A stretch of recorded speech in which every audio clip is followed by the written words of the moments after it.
All right, we are live. This is Attorney Vincent Davis, and this is The Secret: How to Fight Child Protective Services and Win. I'm joined tonight by some special guests here. We have Miss G, Georgette Truin. We have Cassandra. Cassandra, how are you? Good. And How are you? we have someone I don't think I've met, Jessica Ruckman. Jessica, how are you? I'm doing good. How are you? Good. What county and state are you in? San Diego, California. Oh, San you're Diego. here. Do Yes. you have? Were you involved in a CPS case in San Diego? Yes. Yes, I was. Was your case in Meadowlark or someplace else?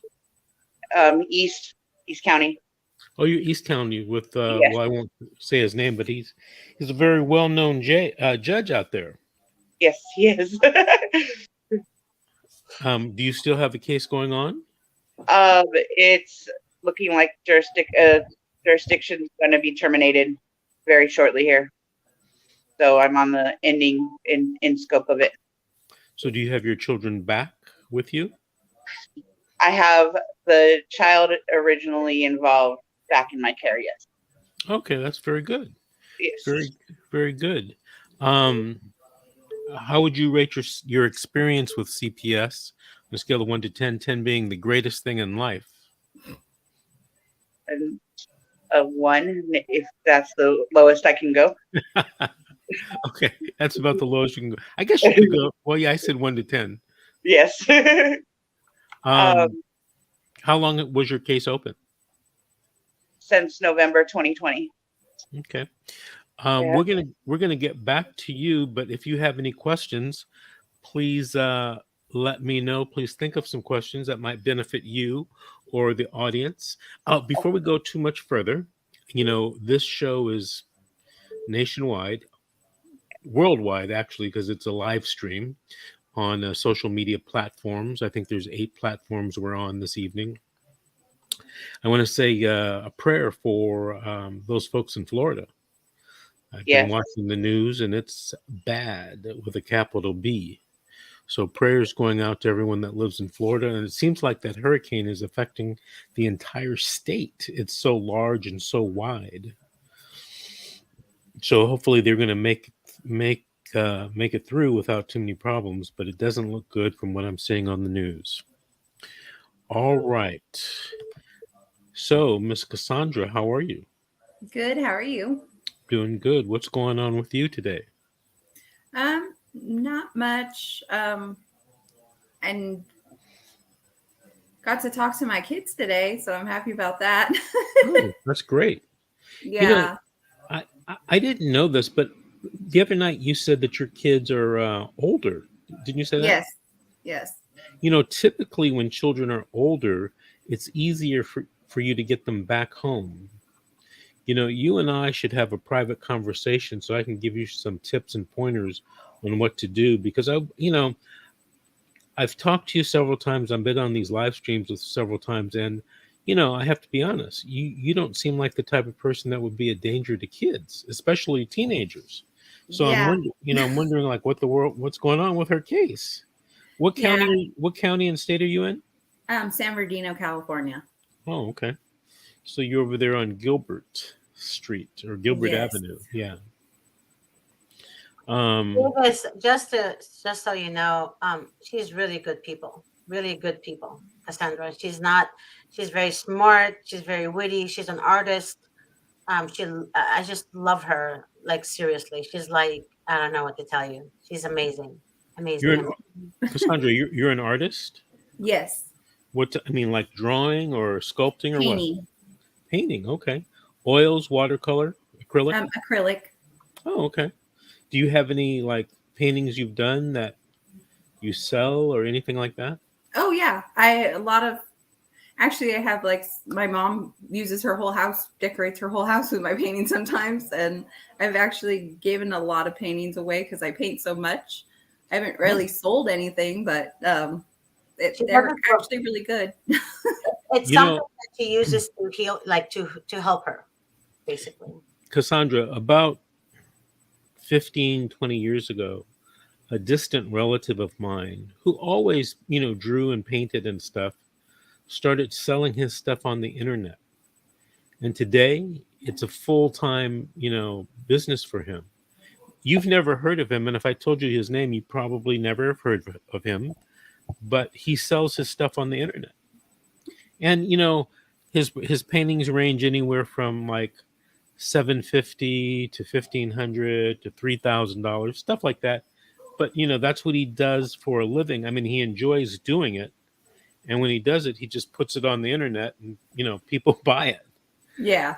So I was actually going to try to do something like that, but just I haven't had the time with jobs and trying to get my girls back and visitations and stuff like that. I just haven't had a time to make, because I was making a website. I was actually going to start my own business with that, but I didn't have time. So do you live in San Bernardino County? Yes. Oh, okay. So if we wanted to have a meeting with Miss Truan, I mean, it's kind of like you're in the area. Yeah. Okay, very good, very good. All right, Miss G, what's going on with you today?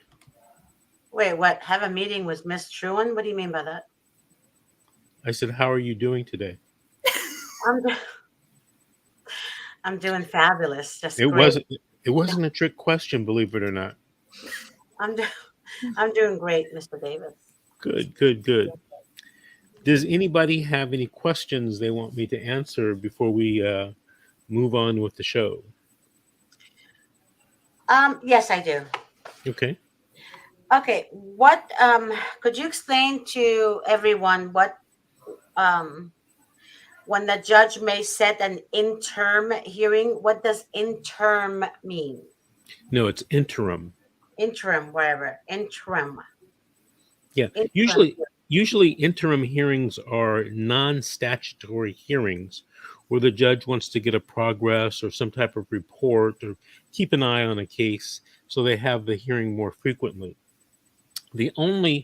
Theoretically, the only hearings that are allowed in juvenile court are the statutory hearings. That's the detention hearing, the jurisdictional and dispositional hearing, the 6-month review, the 12-month review, the 18-month review, the termination or the selection and implementation hearing where they try to terminate your rights. Those are all statutory hearings. Interim hearings are usually progress reports, hearings that a judge has to keep an eye on something. Could be the parent's progress, could be the child's progress, could be, notice for a particular hearing coming up. Mm-hmm. Generally, I don't know if it's still the case, but CPS was generally really bad at giving notices for 2-6 hearings, so the selection and implementation hearing. And a lot of those hearings always had to be continued because the notice that was required to be given by the social worker to the parents was never or rarely done appropriately. And so a lot of judges started having interim hearings just to check on to make sure that the notice was proper for the hearing coming up. So, they could be significant hearings or they could be, just pro forma hearings. It depends. Should you be at an interim hearing, I would suggest that you always go to the hearing, to see what's going on. I get a lot of people that tell me, hey, my attorney told me I didn't have to come to this hearing. And that might be accurate. I just advise people don't miss any hearings because sometimes, things come up that nobody thought were going to come up and you don't have any input if you're not there. For an example, there might be an interim hearing on the progress of the mother in her visitation or progress in maybe getting the child back early, something like that. And then all of a sudden, at that hearing, they start talking about the father. And if the father's not there and his attorney's, not prepared, they could be orders that could be made could be really affect the case. Now, should that happen? No, I don't think so, but it does. Okay. What advice can you give somebody? Because I'm getting a lot of those calls today where they're calling me and telling me that they had a reunification period. So basically, the social worker tells them, and that's everybody that I speak with, by the way. The social worker tells them that they're going to have reunification services with their children. But then all of a sudden, the reunification is like 5 months ahead. or 4 months ahead or 3 months ahead. And then the social worker comes at the last minute and recommend to the court that there should be a TPR. Okay, I so don't know. I'm really not following that Okay, so because read let what me the tell you case why. says. Go ahead. Let me tell you why. Okay. When people ask me questions, I think in terms of the code, the law. Hmm. And sometimes, people ask questions because they're confused about what was said in court, what type of hearing is coming up, what's really before the judge on this particular date. I'll give you an example. The question you just asked me. You asked me what is a something hearing, and the name of the hearing is interim hearing, right? So whoever asked you that question didn't even have the right name of the hearing. And that's just indicative of people asking me questions or asking you questions that a lot of them don't make sense, Okay. So make sure that, I try to get everyone to get their last few minute orders before we talk so I can get some type of background, because inevitably I talk to people and I say, "Oh, what hearing is coming up?" "I don't know, Mr. Davis." And if I don't know what type of hearing is coming up, I don't necessarily have the information to give them advice. Because if it was the first hearing, I'd give you certain information or advice. If it was the fourth hearing, I'd be giving you different types of information and advice. So it really matters what hearing or what module you're in. You just can't come in and ask me a question. I met with someone not today, a couple days ago, and this was his story. He was at what I call stage 5, the selection and implementation hearing, and they wanted to terminate his rights as a father. The problem was he came to me and all he wanted to do was talk about how the case first began. Hmm. And I told him, I said, all of that is very interesting, and I'm sorry that this happened to you, but that's not an issue anymore. And he just couldn't understand that. He wanted, I guess nobody had listened to him before, but he wanted to tell me how he got screwed in the beginning of the case. And I kept telling him, well, you better focus on where you are now and try to stop the termination of your rights. Because what has happened, the judge made findings that may or may not have been fair, but the findings were made. And once findings are made and you don't appeal or you don't win your appeal, it's like the 10 Commandments. It's written in stone. And a lot of people come to me at, module 5, and they want to argue about or talk about or try to change what happened in module 1 or 2. Can't be done. Can't be done. Hey, I talked to someone today, by the way. This is as an aside and relates back to our case yesterday. Someone asked me, my rights were terminated. Can I get my children back? What's the answer to that? Yes, you can. Georgette, what's the answer to that? Yes, you can. Did you know that, Jessica, that if your rights are terminated, that there is a small chance that you could get your children back and your rights reinstated? I was aware that that's a possibility through dependency and family court. No family court was involved. Okay. You need to watch our show from last night. It's floating around on several social media sites. We actually had a guest whose rights were terminated, 5 years expired, and her children were returned to her and her rights were reinstated. Now, I'm not saying that this is going to happen for most people, and as a matter of fact, it will not happen for most people. But if anybody ever asks you, is there a possibility that you can get your children back after your rights are terminated, there is a possibility. And we got to interview someone about that last night who actually that happened to. And in order to make that happen, I actually referred her to a lawyer who I know, who did the case for her. And yes, she did get her rights reinstated. Georgette, did you have another question for me? Yes, I do. I always have questions for you, Mr. David. What could you tell people about what to expect from the 12 months review hearing, which is 0.21F and PPH? What do you, I mean, what is 0.21F and PPH stand for? Okay. So PPH is the old school term of the permanency planning hearing. They don't call it that anymore, and it's actually not a PPH anymore. There's a 366.21F hearing in California where they decide whether to offer you more family reunifications or to stop your family reunification services. And, a lot of people don't realize this, but at the 21F hearing, as in most of the hearings, even the 21E, the judge is supposed to return your children back to you unless the social worker can prove that you're still a risk. And here's what happens with most people. If you don't do your case plan, it's presumed under the evidentiary laws and under the laws that you can't get your children back. However, you can have a trial and prove to the judge that the social worker is wrong and the children should be returned to you. The way the statute is set up in the statutory scheme, it actually is in the parent's favor.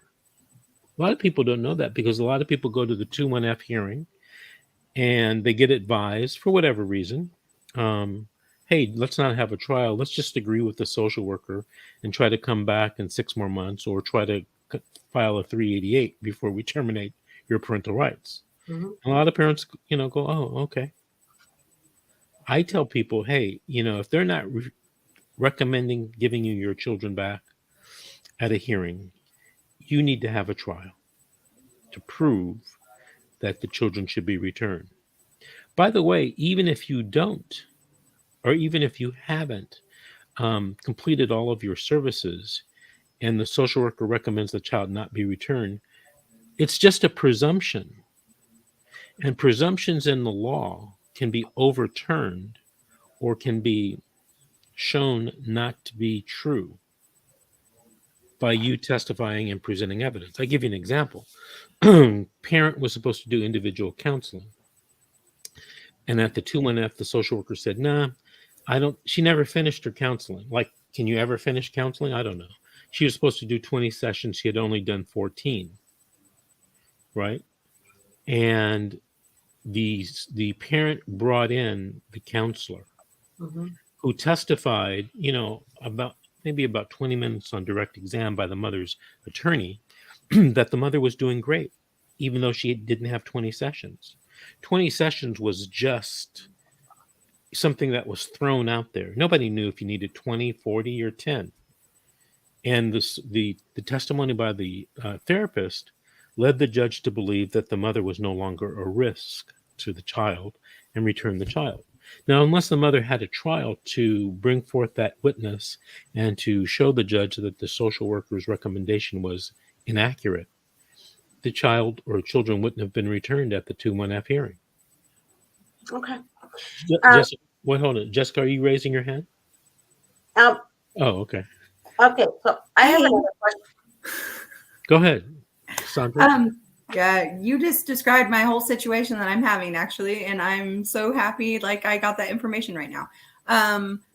Because of the fact that, that's what I'm trying to do. I just filed my 388 and I finished half of my case plan. Like, there's one thing that I didn't finish on it, and that's because I don't want to admit guilt. But then prior to that, how you were talking about... Hold on a second.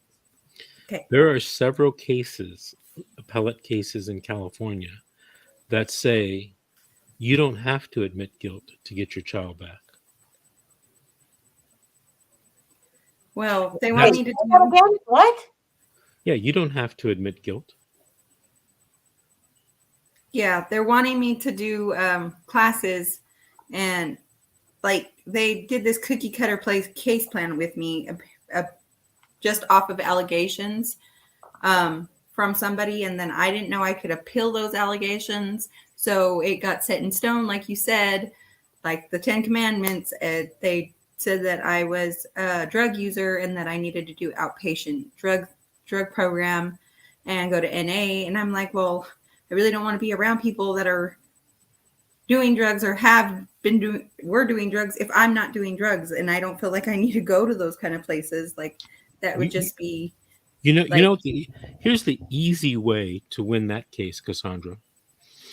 And I've done this before. Go take a hair follicle test. mm-hmm. Show that you haven't used drugs in 9 months. Go back as far as you can. Bring the hair follicle test to court with you. Bring the custodian of records of the testing facility to testify as to the accuracy or that it was done, proper procedures. And, I would be shocked if a judge said, well, you still have a drug problem. Mm-hmm. You haven't used drugs in 9 months. How could you have a drug problem? She doesn't even do with drugs. Right. I mean, your situation, Sandra, that happens to a lot of people a lot of times. Yep. I hear about it all the time. Yeah. Mr. Davis, they said I use drugs, and the judge believes I do drugs. Mm-hmm. And to be honest with you, Mr. Davis, I never done a drug in my life. Happens a lot. Did you know that drug tests that you take, the urine drug test that you take, is 5% inaccurate? 5 times out of 100, it's going to be inaccurate. Mm-hmm. It'll either show a false positive or a false negative. Mm-hmm. Yeah, and certain medications make things pop up too. And I know this for a fact because I've actually had that happen to me. When I was pregnant with my son, mine actually popped up for PCP for the medication I was taking, and I didn't even know what PCP was. I was shocked when they told me, and they ended up finding out that it was my medication. Here's the problem, and I'm only going to guess from my own experiences. If you're a judge and you're charged with the safety of children, okay, Mm-hmm. and some social worker swears that you're a drug addict, unless you can prove by bringing in your own evidence, right? Unless you can prove that, the judge is probably going to go with the social worker. Yeah. So, a lot of times I hear about people complaining about corrupt CPS cases or CPS courts, and it's not that at all. What it is it's an adversarial system, and the social worker has a great experienced attorney in the county counsel's office, and you, not so much, right? You, not so much. So therefore, you get rolled over at the hearing or at the trial. And then you want to, not just you, but people want to blame the system. Oh, I don't blame the system. I blame my attorney fully. Look, this is an adversarial system. Make no doubt about it. I'm sorry, what? This is an adversarial system. Mm. Okay? Make no doubt about it. Mm. Okay? And if someone has a better lawyer than you have, you're at a disadvantage. Yes, I agree. That's not to say that you're going to lose all the time, but you're at an advantage. Disadvantage, excuse me. You understand? Mm-hmm. So I was telling Georgette this a couple weeks ago. And this is really significant. Cases are won and lost because of evidence. I know this. You've told me this so many times. If you don't have the evidence, don't think you're going to win. And by the way, in California, legal arguments by attorneys or argument by attorneys, it's not evidence. So if you go to a hearing and it's a trial or a contested hearing of some matter, and you don't have any witnesses or documentary evidence that's going to be introduced, know that you're probably going to lose, Yep. because the social worker always has evidence. By law, they write reports that the judge must consider. Mhm. So they got evidence. You have no evidence. All you have is your lawyer arguing. So you have zero evidence. By law, who's supposed to win? The social worker, Mhm. You know, because she has evidence. I'm You sorry. don't. Pardon me for interrupting, but go ahead, Georgette. No. Go ahead, Mr. Davis. Oh, really? Yeah. Go ahead. Go ahead. Go ahead. Go ahead. Go ahead.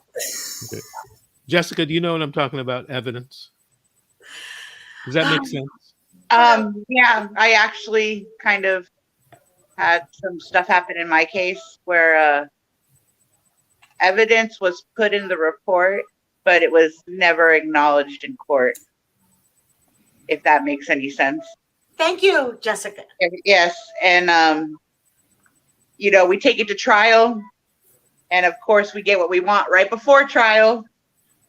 That's that's also something that I experienced in my case. And then I kind of wanted to go back to a question about the case plan. Apology letters. Have you heard about this being part of a case plan? Having to write an apology letter to your child? No, Yep. I've never heard that before. I have. Oh, yeah, it's something that's happening. It's happening What county? right now, What Mr. county are Davis. you from? San Diego County. San Diego. You know, And we do a lot of I'll forward you my case plan, no problem, if you'd like. But we do a lot of cases in San Diego, and I've never heard that before.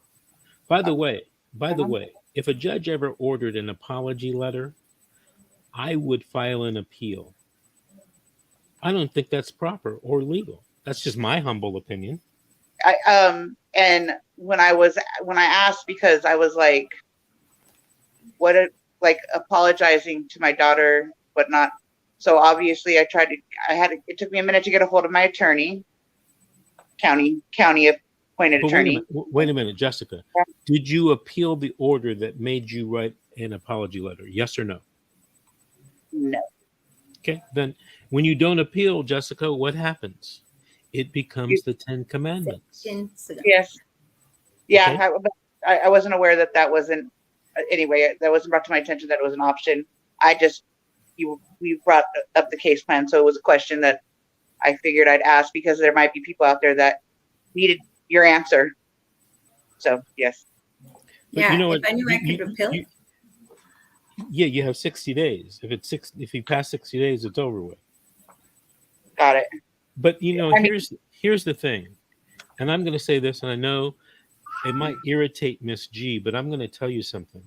Don't say it, Davis. Don't say it. Don't say it, Davis. You know something, Jessica?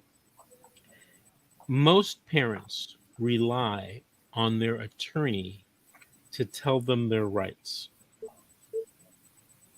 Now, Understandable. in most cases, this is a court-appointed attorney who you don't like and who you thought did a bad job for you. No. Okay. Right? Now, when you think of an attorney like that and you rely on what they're telling you, whose fault is that? Yours or the attorney's? At some point, you have to take responsibility to educate yourself, because they're not going to tell you everything that you need to know. Well, how do you do that?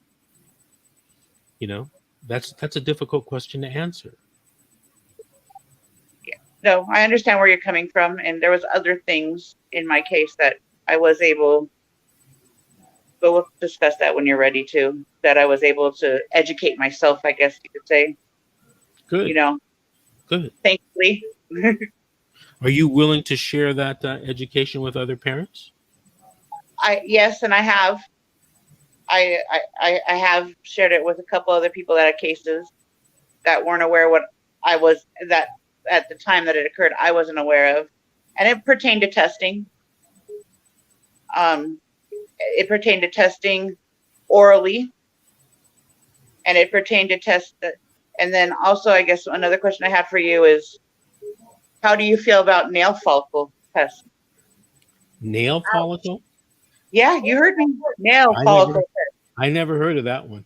They take your nail off from the They clip your nails and they test it. And I mean, I don't know about you guys, but I touch a lot of surfaces with my hands.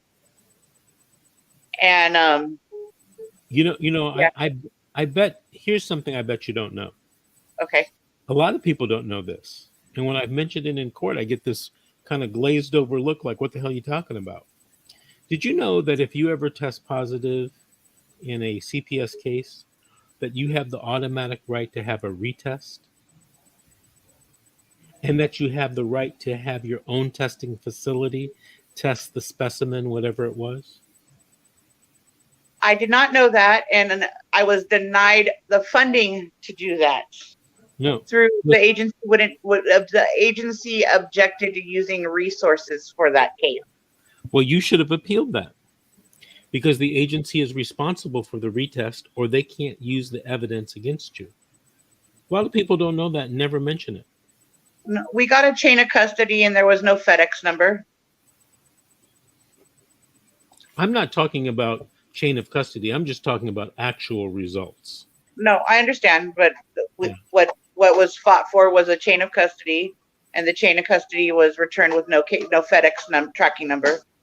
You know, in criminal court, a lot of this chain of custody and scientific evidence and results, test results, it would be thrown out. It wouldn't hold water. Of course. But in juvenile court, all the social worker has to do is say, oh, she tested positive, and that's it.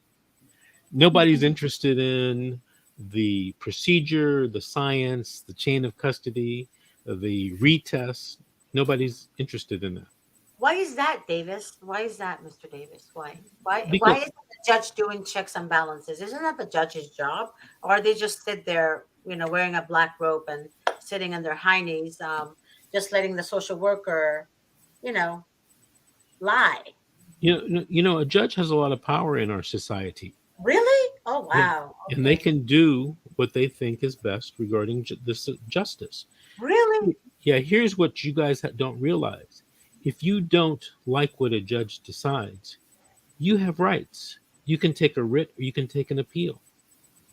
When I started doing juvenile dependency, I had a mentor who was a really, really good attorney. His name was Theodore Goodwin. I wonder whatever happened to Theodore. He was one of the top juvenile dependency lawyers in Los Angeles, probably in California. And one of the things that he told me, which I always remembered, was, sometimes when a judge makes a decision, you got to let him or her know that you're going to take it up. Take it up on appeal, take it up on a writ. You can't just sit there and be satisfied, because if the judge thinks that you're not going to appeal, they're probably more likely to do whatever they want. And they're entitled to do whatever they want. They're wearing the black robe. Our society has given them that power. And it's your job and your attorney's job to seek review at a higher level and let the judge know that you're not going to stand by and let them order hair follicle tests. I don't know if you know this, but hair follicle tests are unconstitutional in California. They order them all the time in juvenile cases. And the Court of Appeals has basically said, well, if the mother didn't object to the hair follicle test order, she waived it and she has to do it. But when they object, they take their kids from them. No, that's not true. When they object, they still will try to make you do it, and then you take a writ or an appeal to get it overturned. And then they have to go back to the old urinalysis. By the way, that's, plus or minus 5% incorrect. So let me ask you, Mr. Davis, why doesn't the court-appointed attorney take these steps to actually do the writ and the... No. I guess I shouldn't ask. Okay, I shouldn't ask you why. My thing is this. Okay. They don't do that. They don't do their due diligence to actually help the client because they're going to get paid whether they work with the client or not. Miss G, first of all, I know that that's not true because I've personally witnessed court-appointed attorneys object to hair follicle tests. Okay, and then what else? Did they do a red? Did they do a red? I What don't know. else? I wasn't involved in the There test. you go. I wasn't involved in the case, but in that particular case where I witnessed it, the Hmm. judge said, "Oh, okay. Well, no hair follicle test, urine test." Hmm. So How many years ago was that, Mr. Davis? Like 50 years ago, 40 years ago? how about 90 days ago? I don't believe it.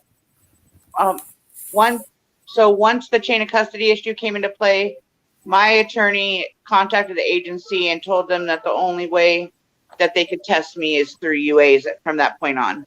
I had already done 3 different hair follicle tests that went back 9 months, the duration of my case at that time, that were all negative. So they went after my nails. My nails came back, I think 100 was the cutoff. They came back at 130. And then 3 months later, they did my nails again. And my nails came back in like an 1800 mark. And I had moved, relocated. There was no way there was any contamination I had not used. So that's when I was able to get my court-appointed attorney to basically ask for, bring up, we did a special hearing to get the chain of custody. And then once the chain of custody ended up happening and it was coming back questionable, that kind of just changed the ball game that's when, she refused to let me test any other way other than UA at that point. That could have been nipped in the bud at the very beginning. Yeah, I know. And it's unfortunate because a lot of from my experience and from what I've heard from experience, we get a call 24 hours or the morning of court to discuss our case when it's a court-appointed attorney. And they're doing their report, their notes as you're talking, and it's unfortunate. Just put it that way. Like I said, they'll get paid whether they work on your case or not. So I don't agree with Attorney Davis, but he's been doing this longer than I have. I could never compare to him. However, my opinion on the court-appointed attorneys, they get paid. They don't get paid by you. They get paid by the government, the state. So their loyalty is not to help their clients. Their loyalty is that they're going to get paid whether they help you a day before, a week before, or the same day as your hearing. It doesn't matter. They're going to get paid. And I do disagree with some of the stuff Mr. Davis says, that there are some good people, some good attorneys, and there's some bad attorneys. I disagree. I believe that the whole entire system is corrupt. I believe the whole entire freaking entities of CPS is corrupt all over the United States of America, all over counties. And so are the district attorneys, and so are the judges, and so are the social workers. And I'm just going to stick with that. Who killed John F. Kennedy? Sorry, I wasn't born then. Wasn't his last name like Booth or something? No, that was Abraham Lincoln. Oh, No, yeah. that's what I was going to say. That was. I was all like, I knew it was the one assassinated president. I don't know which one. You were in the wrong century. Damn. But I have something to say. Go I ahead. agree with both you and Mr. Davis. I know you're going to hate me about this, Georgia. You know what? I don't want to hear about it, Cassandra, because I love you, and I don't want to. Let me mute her. Okay, what were you saying, Cassandra? I agree with both sides when it comes to that, because it also depends on the people, yourself. Mm-hmm. Like if you don't communicate with your public defender and you don't try to ask them to do things for you, also, you got to hold yourself accountable for that also. Like I recently kind of realized that when I started texting my public defender and emailing her. And she actually got back to me, which was shocking to me, but she actually got back to me, gave me a lot of advice and gave me some, and it was like pulling teeth, but I finally got her to file my 388. even though she didn't want to because I didn't finish my case plan, I had to beg her to file my 388.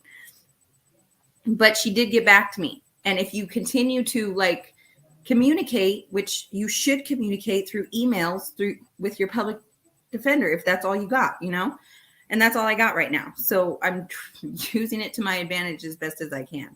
And then you got to just do your own research and just contact your public defender every once in a while, maybe. Like, it's also up to you. Okay, hold on a second. Georgette or Miss G is moving her lips. I have a question. Go ahead. Oh, you know those moves, huh? Okay, I have a question. Because now now I need to stop you right there.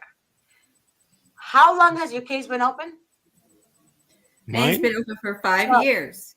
5 years, right? In those 5 years, when did you get somebody to actually acknowledge, and you have to beg for it, by the way? How long ago did she acknowledge your request that you had to beg for? It was actually acknowledged by a social worker calling me because they can no longer get a hold of their father. And I had no idea who my public defender was because they didn't ever send me anything in the mail. They didn't ever get a hold of me. Every time I tried to get a hold of them, they wouldn't give me information. And then when their father went to jail and got incarcerated again, that's when they decided they wanted to contact me because they didn't have another parent to contact except for me. And that's when I started getting more into my case. Right. But then, see, your kids are older now. So, but the 5 years has passed and not one of them could actually do their fucking job. So my point is this. But I also never contacted them before because I tried. It doesn't matter. It doesn't matter. When they take a case, either their heart is in it or they're not in it. Either way, like if one of our Anyway, so Jessica. Hi. Jessica, Yes. did you have a question? I mean, I guess another question that I had for you is, with my situation, I had got tested through I went through an outpatient that was recommended. And now my case is through this COVID era. So a lot of the classes were via Zoom, and they did oral swab test. And the way they did them is they had us pick up the drug testing supplies, and our counselor would watch us do the oral swabs via Zoom, and we were the ones that actually sent the test out. And if the tests weren't refrigerated, and I didn't know this until I was able to basically did a Facebook page on a Facebook post on a Facebook page because I was feeling defeated in my situation, and I was able to get a drug testing expert, and I actually convinced my court-appointed attorney to retain her to do a report, and that's literally what changed my whole case. Wow. So I wasn't the only mom affected by this, but my test came back very low for methamphetamine, which happened to be my choice of drug, but there was no amphetamine in my system. A lot of people aren't aware that if you actually relapse and you do drugs, your body, crystal meth, so to speak, your body metabolizes the methamphetamine to amphetamine. So if there's no amphetamine in your system, that pretty much automatically shows that you're either taking something or it might not be a legit test. And I wasn't aware of that. I was just being told, oh, you came back dirty. I'm nothing worse than fighting for your kids, battling addiction, doing what you're supposed to, and you're getting accused of still doing what you weren't supposed to be doing. You know what? You know, this whole drug testing issue is something that's always bothered me. because there's so much bad science in it. And sometimes you're so screwed by a social worker saying, "Oh, you tested positive," And and threatening to adopt your kid out because you tested positive. what about this? You know what, Jessica? I want to do something with you. Okay. I want to start um, an education program, and we can do them on these live streams about drug testing. Sounds good. Because there's a lot about drug testing that I learned over the years, and you seem to have one of those cases where you challenged drug testing and it turned your case around. And there's so much bad science out there, and it's because the attorney or the parent, you weren't able to educate the judge. No, it never got to the judges. It never even got brought up to the judge. We took it to trial, or no, basically before the hearing, automatically I was giving the next day my unsupervised visits to basically, continue my case in the direction I needed to go. But I'm sorry to interrupt you, sir, but I wanted to tell you the other heartbreak in this case. Mm-hmm.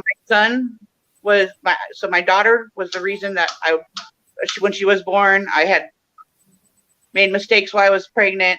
I was truthful about those mistakes, but that's why my case started.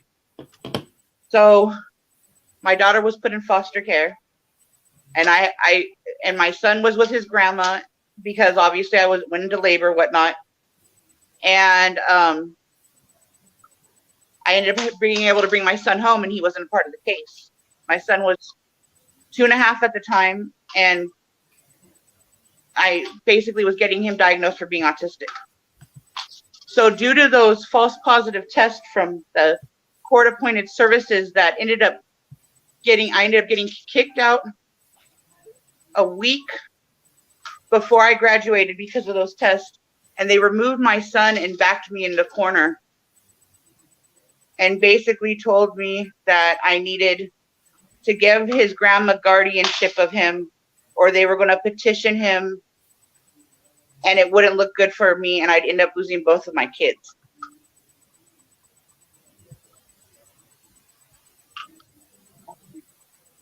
No, you're fine. You're fine. We're Okay. here. Okay. So what ended up happening is I got backed into a corner because I didn't know how to fight this at the time, and I ended up giving her temporary guardianship through probate court. I never got my son back. Wow. So my son, and I didn't want him to get petitioned because he was autistic and couldn't speak, and because my mother-in-law is not a legal citizen here legally, they told me that he wouldn't be able to stay with her as a placement if they petitioned him.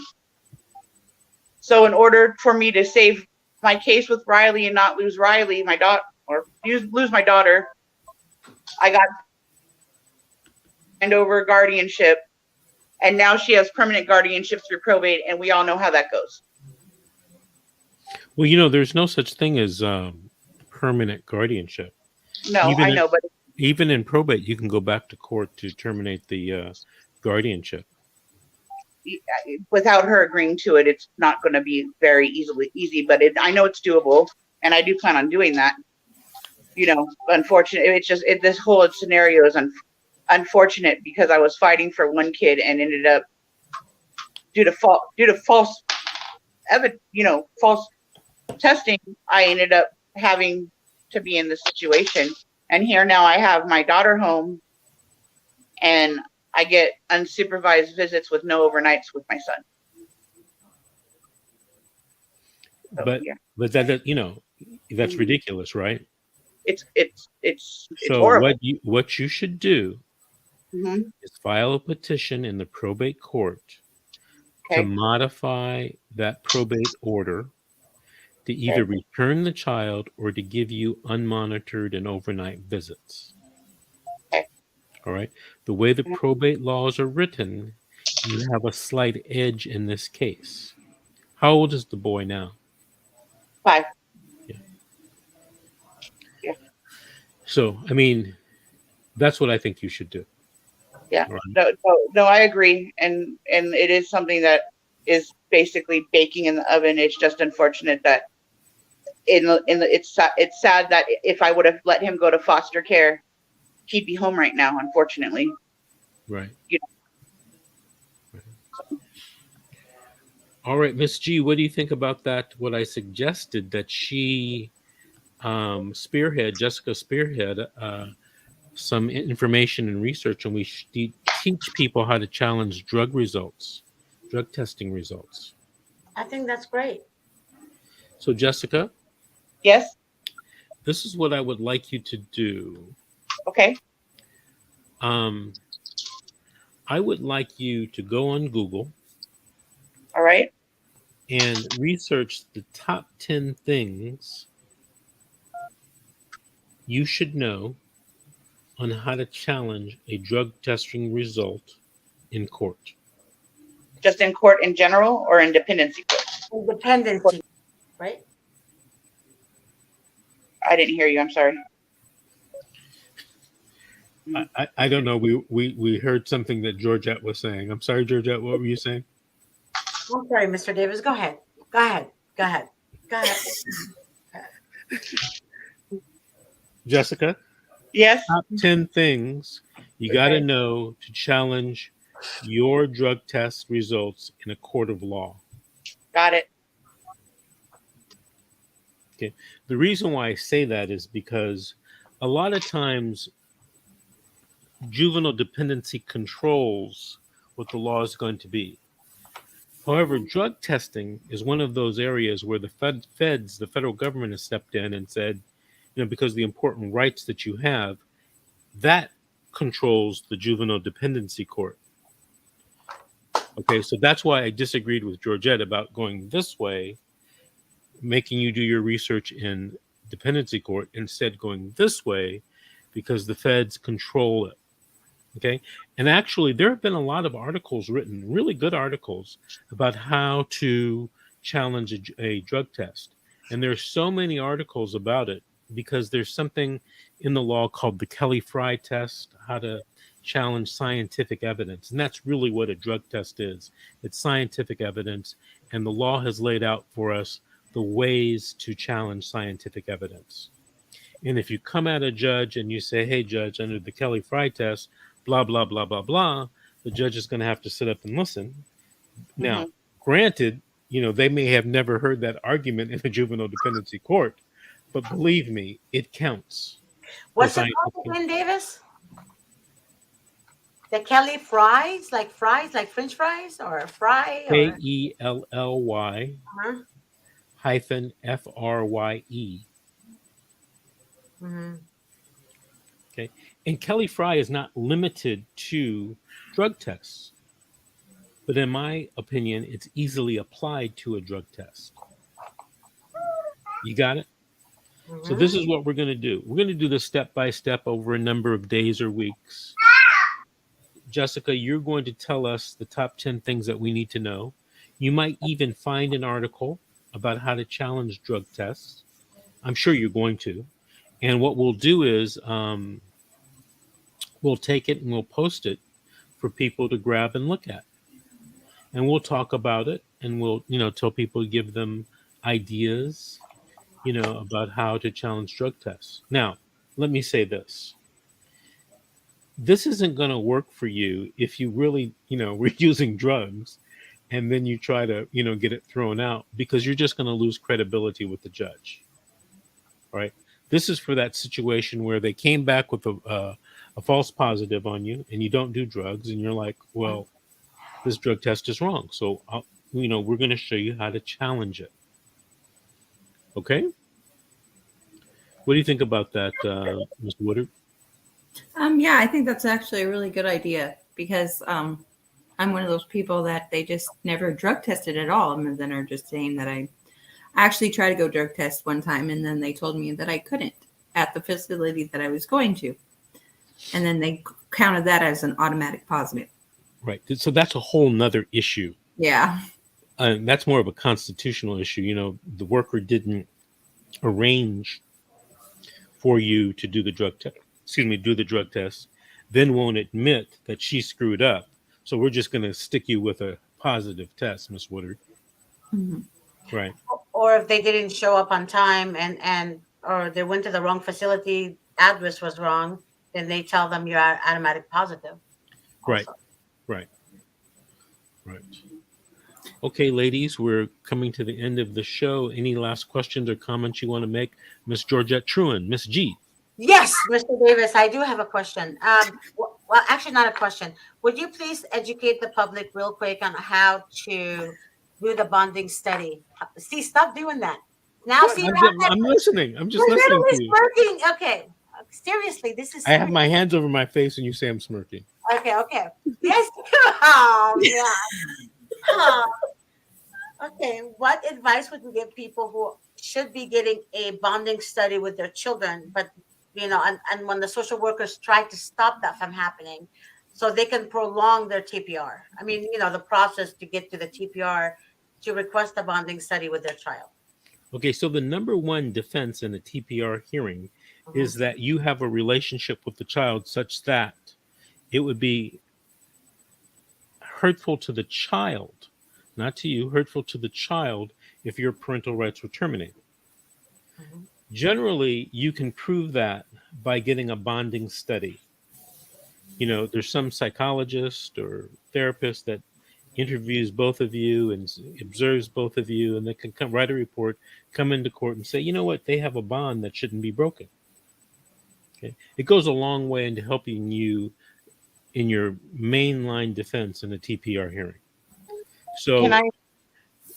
Sorry, but I kind of had an issue like that they tried to go that way with me, and they ended up getting me a visiting coach, which actually worked out in my favor in the long run. mhm. So that's when I think you should get it. And by the way, you should ask for this bonding study the day your family reunification services are terminated, Mhm. because the next hearing that's going to happen, 120 days out is your TPR. Don't wait till the last minute to try to ask for a bonding study. Okay, it helps you more if you ask for it up front, and if the judge denies it, it gives you more time to take a writ to seek some type of appellate review on the bonding study. You know what I've noticed, and I should talk to some people about this. There's a certain county where it was admitted that after the termination of your family reunification services, that it's their policy to cut back on visitation between parent and child. Mhm. The reason why it's their policy is because if you have less visits or no visits during that 120-day period, you can't win your TPR hearing.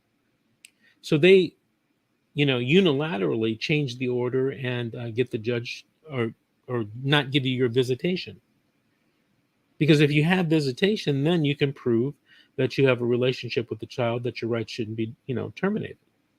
So, I mean, for me, that policy is probably a violation of your rights, your constitutional rights. But anyway, I digress. Georgette, Miss G, that was the answer to your question. Cassandra, did you have any question for me before we end this evening?